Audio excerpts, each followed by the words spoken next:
पर आवेश के द्वारा उत्पन्न वैद्युत क्षेत्र की तीव्रता। इसी ही टॉपिक के द्वारा हम वो दोनों जो हमारे टॉपिक हैं वो कौन कौन से आर्टिकल हैं, वो आर्टिकल, पहला आर्टिकल किसी बिंदु आवेश के कारण अक्षय स्थिति में वैद्युत क्षेत्र की तीव्रता और किसी बिंदु आवेश के कारण निरक्षय स्थिति में वैद्युत क्षेत्र की तीव्रता।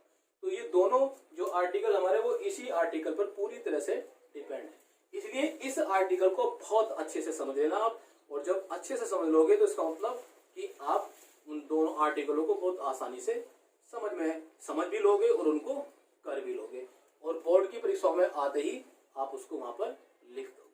ठीक है, तो इसलिए हम स्टार्ट करते हैं अपना ये आर्टिकल जो बहुत इंपॉर्टेंट है और इंटरेस्टेड भी है। तो जैसे हम हेडिंग की बात करते हैं, जो हमारी हेडिंग है किसी बिंदु पर आवेश के द्वारा उत्पन्न वैद्युत क्षेत्र की तीव्रता अर्थात intensity of electric field due to a point charge.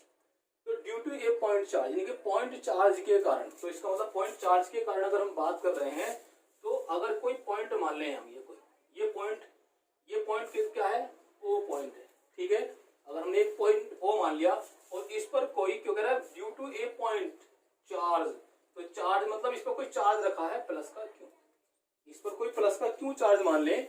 और जब भी कोई प्लस के क्यों चार्ज की बात करते हैं किसी पॉइंट की, तो उसके चारों तरफ कोई वैद्युत क्षेत्र की तीव्रता ऐसे वैद्युत क्षेत्र उत्पन्न हो जाता है। जब भी हम कोई पॉइंट चार्ज की बात करते हैं तो पॉइंट चार्ज यानी कि चार्ज के चारों ओर एक वैद्युत क्षेत्र उत्पन्न हो जाता है। इसी वैद्युत क्षेत्र की बात हम करेंगे आज। ठीक है, तो ये जो पॉइंट चार्ज है यानी कि इस बिंदु O पर रखा चार्ज, इसके कारण ये उत्पन्न वैद्युत क्षेत्र है। ठीक है, मान लेते हैं कि माना ये जो आवेश है प्लस का क्यों, ये किसी ऐसे माध्यम में रखा हुआ है जिसका परावैद्युतांक क्या है, परावैद्युतांक,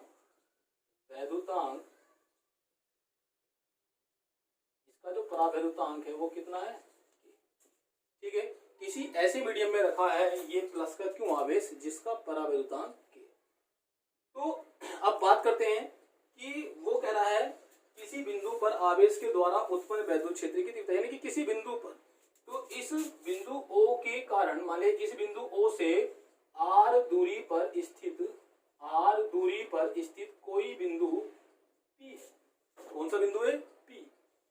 इस बिंदु P यानी कि बिंदु O से R दूरी पर स्थित कोई बिंदु P है जिस पर हमें वैद्युत क्षेत्र की तीव्रता ज्ञात करनी है। इस बिंदु P पर हमें ज्ञात करनी है वैद्युत क्षेत्र की तीव्रता, ये याद रखना। और किसकी बात हो रही है, वैद्युत क्षेत्र के अंदर ही बात हो रही है। ठीक है, या तो इसके सरफेस पर या फिर उसके अंदर। अब इसी प्रकार से हम बात करें कि मान लेते हैं कि इस बिंदु P पर कोई धन परीक्षण आवेश रखा है Q0। कोई इस बिंदु P पर क्या रखा है, कोई धन परीक्षण आवेश रखा है Q0। जैसे ही हमने बात करी दो आवेशों की, तो इसका मतलब हमें सीधा हम चले जाते हैं कूलाम के नियम में। तो कूलाम का नियम क्या कहता है कि किन्हीं दो बिंदु आवेशों के कारण उत्पन्न जो वैद्युत बल है, वो वैद्युत बल कैसा हो सकता है, आकर्षण अथवा प्रतिकर्षण। वो वैद्युत बल, आकर्षण अथवा प्रतिकर्षण उन दोनों आवेशों के गुणनफल के तो अनुपाती होता है और उनके बीच की दूरी के वर्ग के व्युत्क्रमानुपाती होता है। तो इसका मतलब यहाँ पर कूलाम का नियम लग जाएगा। ठीक है, और कूलाम का नियम क्या कहता है, वहां पर एक बात और भी होती है, वो तो प्रतिकर्षण आकर्षण की बात हुई, लेकिन वैद्युत बल देखो हमने एक बात और समझाई थी कि दोनों आवेश जब एक से हैं यानी कि प्लस प्लस के हैं या माइनस माइनस के हैं, तो उनके बीच में प्रतिकर्षण बल लगता है। और जब ये दोनों अलग अलग होते हैं, एक प्लस का और एक माइनस का, तो उनके बीच में जो लगने वाला बल होता है वो आकर्षण बल होता है। तो यहाँ पर हमारे आवेश कैसे हैं, दोनों एक से हैं यानी कि ये भी प्लस का है और धन परीक्षण आवेश भी प्लस का ही है। तो इसका मतलब इनके बीच में जो आवेश लगेगा, तो इनके बीच में जो वैद्युत बल लगेगा वो प्रतिकर्षण बल होगा। कैसा होगा, प्रतिकर्षण बल। और प्रतिकर्षण बल वो इस प्लस क्यू आवेश के कारण इस पे लग रहा है। तो इसका मतलब बिंदु O से P की ओर लग रहा है, बिंदु O से कहाँ लग रहा है, बिंदु O से P की ओर ये। ठीक है, ये कैसा आवेश है, ये प्रतिकर्षण बल है। ठीक है, प्रतिकर्षण यानी कि रिपल्सन फोर्स, प्रतिकर्षण बल ये जो है हमारा वो प्रतिकर्षण बल है। तो इस प्रतिकर्षण बल को हम निकालेंगे पहले। ठीक है, तभी हम वैद्युत क्षेत्र की तीव्रता ज्ञात कर सकते हैं, क्योंकि वैद्युत क्षेत्र की जो तीव्रता E वेक्टर E है वो F पर ही निर्भर करती है, वैद्युत बल पर निर्भर करती है, क्योंकि इससे पहले वाले टॉपिक में हमने ये समझाया था। ठीक है, तो कूलाम के नियम के अनुसार अब बात करते हैं। कूलाम के नियम के अनुसार, तो कूलाम के नियम के अनुसार हम क्या बात करेंगे? देखो, कूलाम का नियम कहता है कि vector F is equal to होता है 1/4 pi epsilon not Q1 Q2। तो यहाँ पर Q1 Q2 की जगह क्या है? Q not.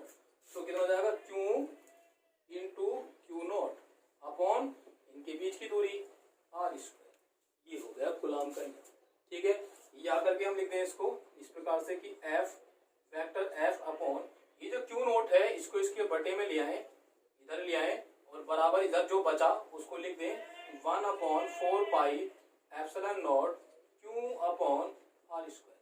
Q नोट को तो हम इधर ले आए ना, तो इधर क्या बच गया? केवल Q, तो Q अपॉन R स्क्वायर। ठीक है, लेकिन जैसे ही हम इसको देख रहे हैं तो इस बात को अगर समझ लें, इससे पहली वाली जो वीडियो थी हमने उसमें बताया था कि vector F upon Q naught is equal to कितना होता है? आपको ध्यान आ गया होगा, वैद्युत क्षेत्र की तीव्रता यानी कि वेक्टर E के बराबर होता है नहीं? तो इसी प्रकार से हम इसको लिख देते हैं कि परंतु, हमने पढ़ा है पहले तो हम जानते हैं कि परंतु क्या जानते हैं हम? वी नो दैट हम जानते हैं कि क्या जानते हैं कि वैद्युत क्षेत्र की तीव्रता यानी कि इंटेंसिटी ऑफ इलेक्ट्रिक फील्ड, क्या? इंटेंसिटी ऑफ इलेक्ट्रिक फील्ड कितनी होता है? ये होता है vector E is equal to vector F upon Q naught. बात समझ आ गई या नहीं? ठीक है, यही सबसे ज्यादा मोस्ट है, ठीक, सबसे ज्यादा महत्वपूर्ण है समझने के लिए। ठीक, कैसे कि हमने कूलाम का नियम लगाया और कूलाम के नियम में हमने क्या करा? जो Q नोट था उसको इधर ले आए, बस इतना ही टर्निंग पॉइंट है इसके अंदर, इसी को समझना है और ये समझ लिया तो समझ लो पूरा आर्टिकल हमारे समझ में आ गया। वैद्युत क्षेत्र की तीव्रता आराम से निकल जाएगी। ठीक है, देखो F अपॉन Q नोट इसके बराबर कितना है? वेक्टर E, तो इसके जगह हम वेक्टर E रख देंगे। तब कितना रख देंगे इसके जगह? Vector E। तो vector E is equal to ये होगा 1/4 pi epsilon naught Q upon R square. ठीक है, अब एक यहाँ पर एक महत्वपूर्ण चीज भूल गए, वो क्या है कि जब हमने लिखा था कि ये प्लस का ये Q चार्ज है ये किसी परावैद्युतांक K में रखा हुआ है।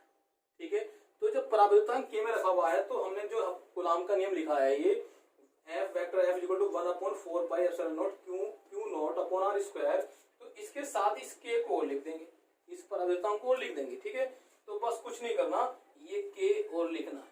ये जानबूझ के हम बोले क्यों? क्योंकि समझाना भी था। कूलाम का नियम तो लिखना ही था, लेकिन जो K का रोल है उसको भी समझाना जरूरी था, उसको समझना जरूरी था। जब भी हम कोई भी आवेश अगर किसी ऐसे मीडियम में रख रहे हैं जिसका परावैद्युतांक K है तो वहां पर उस K को साथ लेके हम चलेंगे।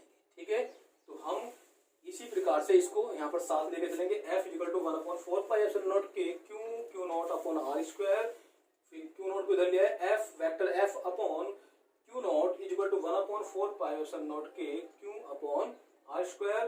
परंतु वी नो दैट हम जानते हैं कि वैद्युत क्षेत्र की तीव्रता यानी कि electric intensity of electric field E vector E is equal to vector F upon Q naught. F upon vector F upon Q naught के स्थान पर हमने E रख दिया, तो इसके बाद ये वाली जो वैल्यू हमारे पास यहाँ पर K है तो यहाँ भी। ठीक है, लेकिन बात करें कि इस K की, ये K का क्या होगा यहाँ पर? तो निर्वात अथवा वायु में, ठीक है, निर्वात अथवा वायु यानी कि एयर में या वैक्यूम में जो इसकी वैल्यू होती है K की वो 1 होती है। ठीक है, इसकी वैल्यू होती है K की 1, तो किस में होती है? निर्वात अथवा वायु में K इज इक्वल टू 1।